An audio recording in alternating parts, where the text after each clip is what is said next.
In the last days it shall come to pass that the mountain of the house of the Lord shall be established on the top of the mountains.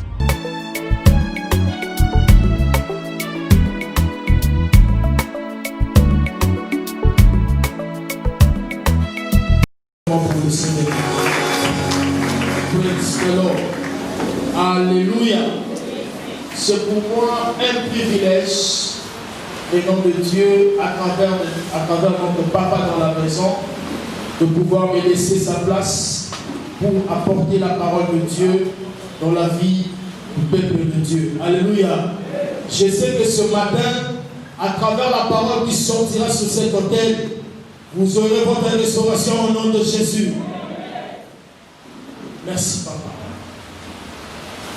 Notre thème prophétique pour ce mois de septembre est la piété est profitable à toutes choses. 1 Timothée chapitre 4, verset 8. Et les séries d'enseignements que notre papa dans la maison avait commencé depuis le premier dimanche du mois de septembre est comprendre les coûts et les traitements de l'impiété. Comprendre les coûts et les traitements de l'impiété. Nous allons prendre le 4e partie A de ces enseignements. Et notre papa va continuer avec d'autres séries des enseignements dans d'autres buts qui vont venir. Laisse-moi te dire ceci. Toute chose de valeur dans la vie a toujours un prix à payer pour le recevoir.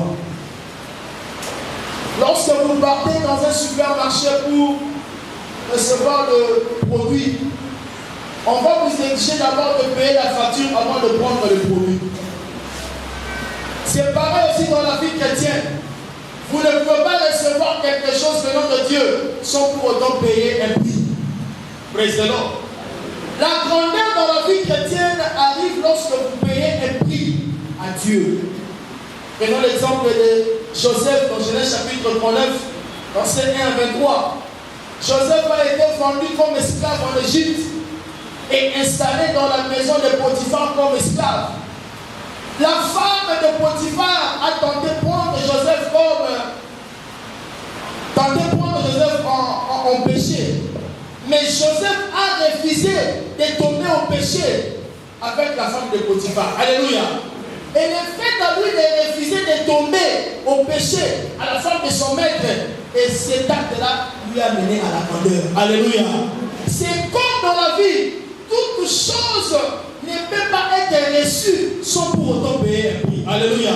Ce matin, vous allez payer un prix et vous allez recevoir la grandeur au nom de Jésus.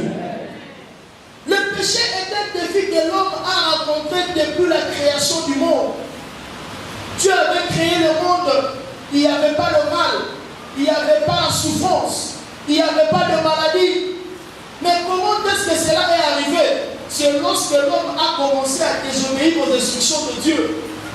Lorsque l'homme a péché devant Dieu, dans Genèse chapitre 3, à partir du premier verset, l'homme a péché contre son Dieu. C'est alors la souffrance est arrivée dans la vie de l'homme. Alléluia. C'est alors tout a été détruit dans la vie de l'homme. Mais la bonne nouvelle ce matin est que Christ est venu pour nous sauver. Christ est venu pour nous restaurer. Alléluia.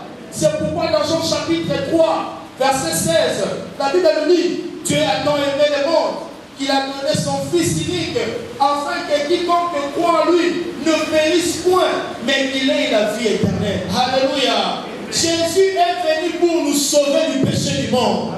Ce matin, à travers la déclaration de notre papa, tout ce qui était volé dans ta vie sera restauré au nom de Jésus. Mais pourquoi il faut s'exercer à la piété? Nous devons s'exercer à la piété parce que l'exercice corporel est utile, mais à peu de choses. Précédemment, l'exercice corporel est utile, mais à peu de choses. 1 Timothée chapitre 4, verset 8, la Bible nous dit, exerce-toi à la piété, car l'exercice corporel est utile, mais à peu de choses. Tandis que la piété est utile à toutes choses. Alléluia. Si nous comprenons bien ces versets, cela vient tout simplement nous dire ceci, que la piété est profitable à toutes choses. Mais l'impiété est la perte de tout. Président, lorsque vous vous livrez à l'impiété, vous ne pouvez pas être candidat à bénéficier des bénédictions de Dieu. La bénédiction de l'Éternel est pour tous ceux qui marchent selon sa volonté.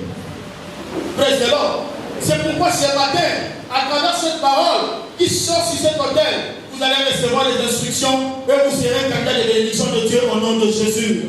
C'est quoi l'impiété? Parce qu'on ne peut pas développer quelque chose qu'on ne connaît pas. Un sage a dit, lorsqu'il n'y a pas la définition, il y aura la déviation. Alléluia. C'est quoi l'impiété? Premièrement, l'impiété, c'est être conduit, soit attiré à commettre toute chose mauvaise ou interdite par Dieu. Lorsque vous vous livrez à faire des choses qui ne sont pas correctes devant Dieu, c'est ça ce qu'on appelle l'impiété. Lorsque vous vous livrez à commettre le péché devant Dieu, c'est ça ce que nous appelons l'impiété. Alléluia. Et deuxièmement, l'impiété, c'est le fait à un homme de pouvoir désobéir aux instructions de Dieu, comme ce qu'a fait Adam et Ève dans le jardin. Ils ont désobéi aux instructions de Dieu. Dieu leur a donné des instructions et ils ont désobéi à cela. Praise the Lord. C'est pourquoi la souffrance a été venue dans leur vie. Mais ça ne viendra pas qu'on partage au nom de Jésus. Ce matin, vous vous serez libérés au nom de Jésus. Quelles sont les conséquences de l'impiété? Nous avons vu l'impiété, nous avons dit que l'impiété, c'est être conduit ou attiré à commettre toute acte mauvaise ou interdit dans la vie d'un homme. Et maintenant, quelles sont les conséquences qui sont derrière l'impiété? Quelles sont les conséquences qui sont derrière le péché?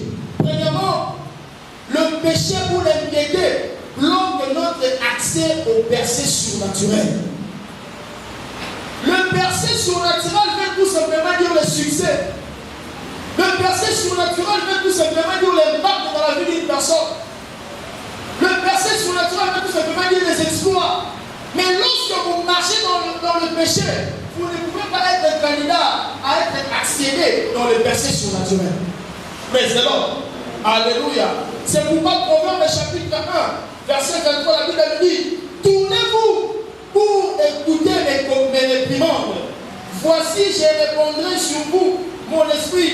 Je vous ferai connaître mes paroles. Alléluia.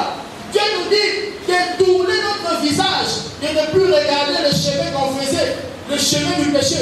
Mais regardons maintenant le chemin de la vie, qui est la parole de Dieu, qui est ses commandements, qui va nous amener dans une vie de percée. Alléluia.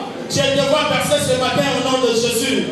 Ésaïe chapitre 60, à partir du premier verset jusqu'au deuxième verset, la Bible nous dit: lève-toi, sois éclairé, car ta lumière arrive, et la gloire de l'Éternel s'élève sur toi. Verset nous dit: voici, les ténèbres couvrent la terre et l'obscurité du peuple, mais sur toi l'Éternel s'élève. Alléluia. Le moment est venu pour que les ténèbres quittent ta vie au nom de Jésus. Le moment est venu pour que ta lumière soit éclairée. Je déclare ce matin, à travers cette parole, ta lumière va éclairer au nom de Jésus. Tu seras la lumière du monde au nom de Jésus. Deuxièmement, quelles sont les conséquences de l'impiété? L'impiété détruit la destinée d'une personne. Dieu nous a créés pour une destinée meilleure. Dieu nous a prédestinés à être dans une vie de gloire. La destinée, c'est quoi? C'est juste un chemin que Dieu a préparé pour toi. C'est un chemin de gloire que Dieu a préparé pour toi. Mais pourquoi tu n'accèdes pas à cette destinée? C'est parce que le péché a bloqué la route. Mais ce matin, gloire à Dieu par cette parole, cette chemin-là sera ouverte pour toi au nom de Jésus. Proverbe chapitre 16, verset 18, la Bible nous dit: l'arrogance précède la ruine et l'orgueil précède la chute. Lorsque vous vous livrez à l'orgueil, et c'est la chute qui va précéder. Alléluia. Exemple des rois Nebuchadnezzar, dans Daniel chapitre 4, verset 30 à 33, il s'est manifesté à l'orgueil. Il a détruit sa destinée parce qu'il voulait se comparer avec Dieu. Il voulait se faire face à Dieu. Et Dieu l'a donné la chute. Alléluia. Et Actes chapitre 12, verset 21 à 24, le roi Hérode, il s'est revêtu de ses habits royaux est assis sur son trône. Il a appelé le peuple pour qu'on puisse le célébrer comme un Dieu. Et Dieu a envoyé un ange pour les destituer. Alléluia. L'orgueil tue. L'orgueil amène la chute. Il ne faut pas être orgueilleux parce que Dieu n'aime pas les orgueilleux. Il résiste aux orgueilleux. Il fait grâce aux humbles. Mais la grâce de Dieu sera votre partage ce matin au nom de Jésus. Vous serez candidat de la grâce de Dieu ce matin au nom de Jésus. Troisièmement, quelles sont les conséquences du péché? L'impiété engendre la mort précoce. Le péché amène la mort précoce dans la vie d'une personne. Lorsque vous vous livrez dans le péché, et la mort s'ensuit. Parce que la Bible nous dit, les conséquences du péché, c'est la mort. Lorsque vous vous livrez à faire du péché, lorsque vous vous livrez à faire des actes qui n'est pas correct devant Dieu, c'est la mort qui s'ensuit. Mais vous n'allez pas mourir au nom de Jésus. Parce que vous avez la compréhension de la parole de Dieu. Ézéchiel chapitre 18, verset 20, la Bible nous dit, l'âme qui pêche, c'est celui qui mourra. L'âme qui pêche, c'est celui qui mourra. Jacques chapitre 1, verset 13 à 15, la Bible nous dit que personne, lorsqu'il est tenté, ne dise c'est Dieu qui me tente, car Dieu ne peut pas être tenté par le mal, et il ne tente personne. Verset 14, la Bible nous dit, mais chacun est tenté quand il est attiré et amorcé par sa propre convoitise. Et verset 15, la Bible nous dit, puis la convoitise, lorsqu'elle est conçue, enfante le péché, et le péché a tant consumé produit la mort. Alléluia. Le péché amène la mort. Mais quand tu ne vas pas mourir avant ton temps au nom de Jésus, tu vas accomplir ta destinée au nom de Jésus. Quatrièmement, quelles sont les conséquences qui sont derrière le péché? Le péché bloque notre accès à l'éternité avec les Christ. Lorsque nous nous livrons dans le péché, nous n'avons pas accès à l'éternité. La vie éternelle est réservée pour ceux qui marchent dans la grâce de Dieu. La vie éternelle est réservée pour ceux qui marchent selon le commandement de Dieu. Matthieu chapitre 7, verset 22. Matthieu chapitre 7, verset 22, la Bible nous dit, il y aura plusieurs personnes qui diront, Seigneur, nous avons chassé le démon, nous avons prophétisé avec votre nom, nous avons fait de merveilles avec votre nom. Et Dieu leur dira, je ne vous ai pas connu parce que vous avez marché, non pas selon ma volonté, mais avec votre propre volonté. Alléluia. Évitez de faire le péché parce que la vie éternelle est réservée pour ceux qui marchent selon la crainte de l'éternel. Évite le péché, fuis-le du péché parce que le péché détruit la vie d'une personne, parce que le péché met une barrière entre l'homme et Dieu. Et tu n'as même pas accès à avoir de réponse à votre prière. Alléluia. Mais toi ce matin, vous allez recevoir vos réponses au nom de Jésus. 1 Corinthiens chapitre 6, à partir du 9e verset jusqu'à 11, nous allons lire à la maison à cause du temps. Et Apocalypse chapitre 21, verset 8, nous allons lire à la maison à cause du temps. Nous avons vu les conséquences du péché. Qu'est-ce que le péché fait dans la vie d'une personne? Maintenant, comment est-ce que nous allons traiter le péché dans notre vie pour que le péché n'ait pas accès dans notre vie? Comment faire face aux forces de l'impiété? Comment est-ce que nous pouvons traiter le péché pour que cela ne puisse pas bloquer notre bénédiction? Premièrement, nous devons nous engager à nous rendre plus purs, en nous purifiant. Alléluia. Il faut nous engager à être plus purs devant Dieu. Il faut être pur devant Dieu. Il faut être pur devant Dieu. Et Jean chapitre 3, verset 3, la Bible nous dit, quiconque a cette espérance en lui se purifie comme lui-même est pur. Alléluia. Soyons purs devant Dieu.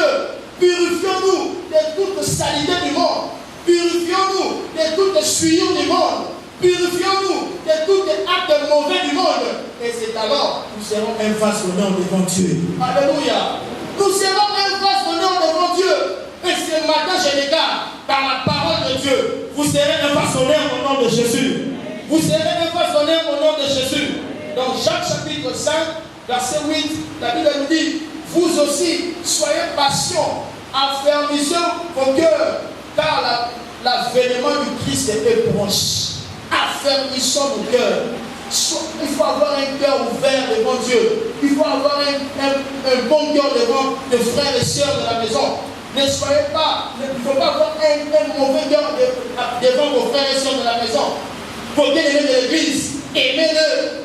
Soyez approchables à tout le monde. Alléluia. Et lorsque vous êtes comme ça, c'est alors Dieu va vous qualifier dans la grandeur. Alléluia. Deuxièmement, comment faire face aux forces de l'impiété? Nous devons nous efforcer de nous débattre, de nous débarrasser plutôt de toute habitude indésirable en engageant le nom de Jésus dans la guerre. Alléluia. Nous devons engager le nom de Jésus pour débarrasser tout ce qui n'est pas bon dans notre vie. Il faut engager le nom de Jésus. Le nom de Jésus est un tout fort. Le nom de Jésus a une puissance qui peut débarrasser toute force de l'ennemi. Romains chapitre 13, verset 12, Paul a dit, la nuit est avancée, les jours approchent. Dépouillons-nous donc des œuvres des ténèbres et revêtons-nous des œuvres de la lumière. Alléluia. Le moment est venu pour que nous nous débarrassons des œuvres des ténèbres pour embrasser la lumière. La lumière, c'est la parole de Dieu. La lumière, c'est Dieu. La lumière, c'est Jésus. Embrasse Jésus dans ta vie. C'est alors que vous serez candidat du percé dans votre vie. Marc chapitre 16, verset 17. La Bible nous dit, voici les miracles qui accompagneront ceux qui auront cru en mon nom. Ils chasseront les démons et ils parleront de nouvelles langues. Alléluia. Avec le nom de Jésus, vous avez la capacité de chasser le péché. Vous avez la capacité de marcher sur le péché. Parce que le péché, c'est le diable. Or, le diable ne peut jamais s'opposer à Dieu. Alléluia. Ça sera votre partage au nom de Jésus. Et Philippiens chapitre 2, verset 11, la Bible nous dit, toute l'âme qui confesse que Jésus-Christ est Seigneur. Alléluia. Lorsque vous confessez dans votre vie que Jésus-Christ est Seigneur, c'est alors que vous serez candidat aussi de la gloire de l'Éternel. Et enfin, comment est-ce que nous pouvons traiter l'impiété? Nous devons nous efforcer de mortifier les actions de la chair par l'Esprit. Alléluia. Il faut mortifier les actions de la chair par l'Esprit de Dieu, qui est le Saint-Esprit. Il faut demander toujours l'assistance du Saint-Esprit, que le Saint-Esprit réside dans votre corps. Parce que le Saint-Esprit, c'est lui qui est le commanditaire de toutes bonnes choses dans la vie d'une personne. Le Saint-Esprit va vous guider, quoi faire, va vous montrer ce que vous pouvez faire. Alléluia. Il va indiquer vos yeux, il va indiquer vos oreilles, il va indiquer votre bouche, il va aussi indiquer vos pieds, où vous pouvez mettre votre pied. Alléluia. Le Saint-Esprit, c'est ce que nous pouvons demander aujourd'hui pour que nous puissions se débarrasser de toute œuvre du diable. Romains chapitre 8, verset 13, la Bible nous dit, si vous vivez selon la chair, vous ne mourrez, vous mourrez. Mais si par l'Esprit, vous faites mourir les actions du corps, vous vivrez. Alléluia. Notre corps est le temple du Saint-Esprit. Là où réside le Saint-Esprit, il ne peut pas y avoir encore un autre chef. Alléluia.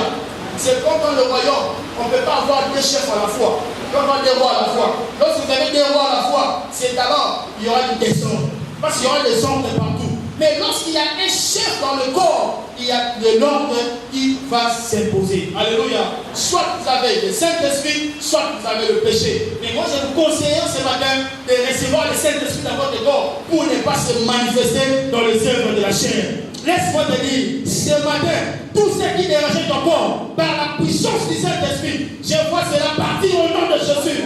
Je vois cela partir au nom de Jésus. Et Ésaïe chapitre 59, verset 16, la Bible nous dit, Ésaïe 59, verset 19, la Bible nous dit, l'ennemi viendra comme un fleuve, mais l'Esprit de l'Éternel le mettra en fuite. L'ennemi viendra comme un fleuve, mais l'Esprit de l'Éternel le mettra en fuite. Le péché viendra comme un fleuve, mais l'Esprit de l'Éternel qui est en vous le mettra en fuite. Ce matin, le péché n'a plus de place dans votre vie. Le péché n'a plus de place dans votre vie. Vous êtes libre. Vous êtes libre. Si vous croyez cela, acclamez très fort devant le Seigneur. Praise the Lord. Alléluia. Il faut retenir que tu ne peux jamais mortifier les œuvres de la chair par ta propre force, même pas par ta puissance. mais c'est par l'Esprit de Dieu. C'est que tu dois retenir ce matin. Tu ne peux pas résister contre le péché si vous marchez dans les œuvres de la chair. Mais c'est par l'Esprit de Dieu. Parce que dans Zacharie chapitre 4, verset 6, il dit, ce n'est ni par la force, ni par la puissance, c'est par mon esprit, dit l'Éternel. Si tu crois cette parole, acclame deux fois devant pour le Seigneur, mettons-nous debout, commencez à rendre grâce à Dieu, commencez à remercier Dieu pour sa parole ce matin. Rends grâce à Dieu. Père, nous te disons merci. Merci pour ta parole. Merci pour ce que tu nous as parlé ce matin. Nous te disons merci. Nous te sommes reconnaissants ce matin par rapport à cette parole. Merci Père éternel. Au nom puissant de Jésus, nous avons ainsi prié. Un sage a dit, une vie sans Christ est pleine de Christ continuel. Lorsque vous n'avez pas Christ dans votre vie, vous allez continuer à débattre dans la vie. Laisse-moi ce matin t'amener à la présence de Dieu. Tu sais que tu n'as pas marché correctement devant Dieu cette semaine. Ou soit tu avais reçu Christ dans ta vie, mais vous avez reculé un peu par rapport aux circonstances de la vie. Mais je voulais tout simplement prier pour vous, l'église peut-être. Si vous êtes là ce matin, vous n'êtes pas encore reçu Christ dans votre vie, élevez votre main, je voulais prier pour vous.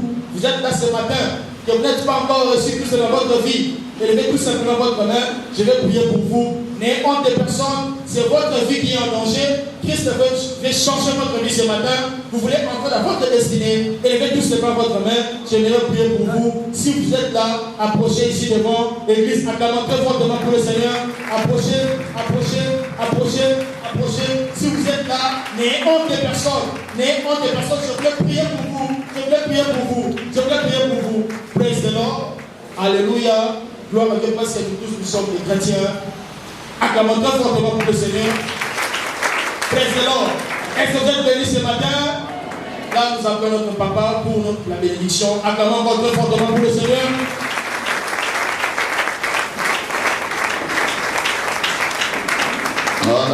Alléluia.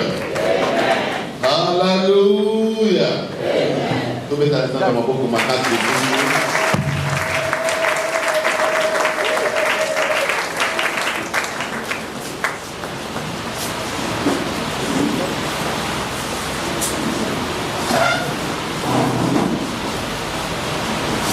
restoration. La restauration. God has given a name of today's service. Dieu a donné un nom au culte d'aujourd'hui. And whatsoever God says, Et tout ce que Dieu dit, the Bible said that heaven and earth may pass away, elle a dit que le ciel et la terre passeront. but His word Mais ses paroles will never return back ne to Him. passeront pas, ne rentreront pas à lui enfin. Hallelujah. Amen. So God Himself said, Alors Dieu lui-même a dit, this is our day of restoration. si est notre jour de la restauration. Have you come with expectation? Est-ce que Dieu est venu avec une attente? Have you come with expectation? Est-ce que Dieu est venu avec une attente?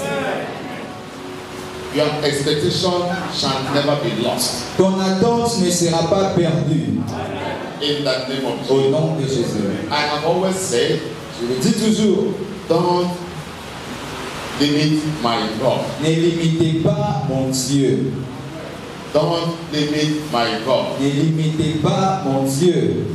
Is there anything that you desire that should be restored back to you? Il y a quelque chose que tu désires que ça puisse être restauré. Maybe you have lost hope because it has taken so many years. Peut-être que tu l'as perdu, ça fait plusieurs années maintenant. Maybe you have lost hope because you have gone to all the best doctors in the world. Peut-être que tu as perdu l'espoir parce que ça fait plusieurs moments. Maybe you have lost hope because you have gone to all the best doctors in the world. Peut-être tu as perdu l'espoir parce que tu as rencontré tous les meilleurs docteurs dans le monde. Maybe you have lost hope because you have gone through bishops and the great men of God. Peut-être tu as perdu l'espoir parce que tu as passé par plusieurs bishops, plusieurs grands hommes de Dieu. God has a day for everything. Dieu a un jour pour chaque chose. Today is that day for you. Aujourd'hui, c'est ce jour pour vous. In the name of Au Jesus. nom de Jésus. Acclamez pour Jésus. Et prenez vos places, s'il vous plaît. Hallelujah. Amen. Our restoration is the will of God. Sachez que notre restauration est la volonté de Dieu. The most important thing in getting your miracle is finding out whether what you are doing is God's will or your own will. La chose principale pour obtenir ton miracle, c'est de vérifier si ce que tu fais est la volonté de Dieu ou soit ta propre volonté. Once what you desire is God's will, Une fois que ce que tu désires, c'est la volonté de Dieu. according to the book of 1 John chapter 4 verse 15, Selon 1 Jean 4, verset 15, I wish above all things that you may prosper. 3 Jean 2, il dit, je souhaite à ce que vous puissiez prospérer. Sorry. This is the confidence that we have in Him, Il dit, ça c'est la confiance, l'assurance que nous avons en lui. that if we ask anything according to His will, Et si nous demandons quelque chose selon sa volonté, so the most important thing is the will of alors God. la chose la plus importante ici, c'est la volonté de So Dieu. restoration is God's will for you. La restauration, c'est la volonté de Dieu pour toi. Why? Pourquoi? From the beginning, Dès le commencement, He created you perfect. il t'a créé de manière parfaite. He created you godly. Il t'a créé de manière pieuse. He created you with all the blessings of the world. Il t'a créé avec toutes les bénédictions du monde. Therefore, His desire Par conséquent, son is désir, that He will restore everything according to how it was from the beginning. sa volonté est que toute chose te soit restaurée selon les standards du commencement. Hallelujah. Amen. So, is there anything that is not according to how it was from the beginning in your life? Alors, il y a peut-être quelque chose qui ne ressemble pas au commencement dans votre vie. Your marriage, Votre mariage, the very first time you met your wife, you were very happy people. la première fois que tu as rencontré ta femme, vous étiez heureux vous deux. All of a sudden, the enemy entered while men slept. Soudainement, l'ennemi s'est infiltré pendant que les hommes dormaient. Today, there must be restoration. Aujourd'hui, il faut qu'il y ait restauration. Have you been basking in good health? Est-ce que tu étais auparavant en bonne santé But all of a sudden, et soudainement, the enemy entered while men slept. l'ennemi s'est infiltré pendant que les hommes dormaient. And now you cannot stand up without holding something. Et maintenant, tu ne peux pas te tenir sans t'appuyer à quelque And now chose. you cannot eat everything that other people eat. Tu ne peux pas manger tout ce que les autres mangent. And now you cannot reason properly. Tu ne peux plus respirer proprement. Whatsoever that the enemy has planted in you while men slept, Tout ce que l'ennemi a planté en toi pendant que les hommes dormaient, against the will of God, which is divine health, qui est contre la volonté de Dieu, la bonne santé pour nous. it shall be restored today. Aujourd'hui, ça sera restauré. In the name of Au Jesus. nom de Jésus.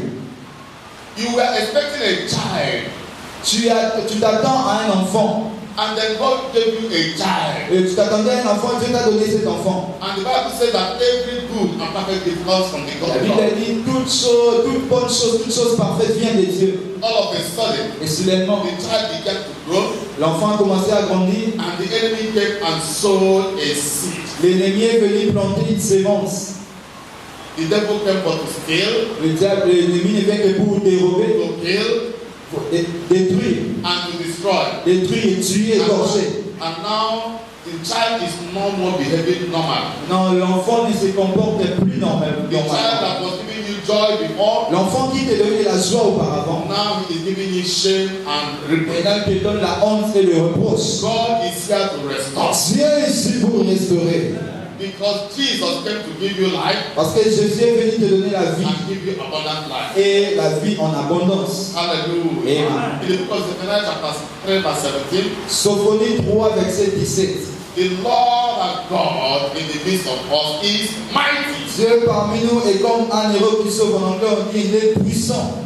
That mighty God said that he will save, Ce Dieu puissant, il a dit qu'il va sauver. and he will rejoice over us with Il singing. va se réjouir avec les cantiques. God is here to save. Dieu est ici pour God is sauver. here to rejoice over Dieu us. est ici pour se réjouir sur By nous. doing what? By restoring. En nous restaurant. Hallelujah. Amen. Hallelujah. Amen. In the book of John 10 verse 10, Dans le livre des Jean 10, 10, the devil came for to steal, il y a des gens qui pour tuer, to kill, pour tuer, and to destroy. pour voler, détruire. But we have Jesus, Et nous avons Jésus who has come to give us life qui est venu nous donner la vie and give us abundant et life la vie en and abondance grant us restoration. et nous accorder la restauration. You must receive God's restoration from Jesus today. Tu dois obtenir la restauration de la part de Jésus aujourd'hui. Au nom de Jésus. Amen.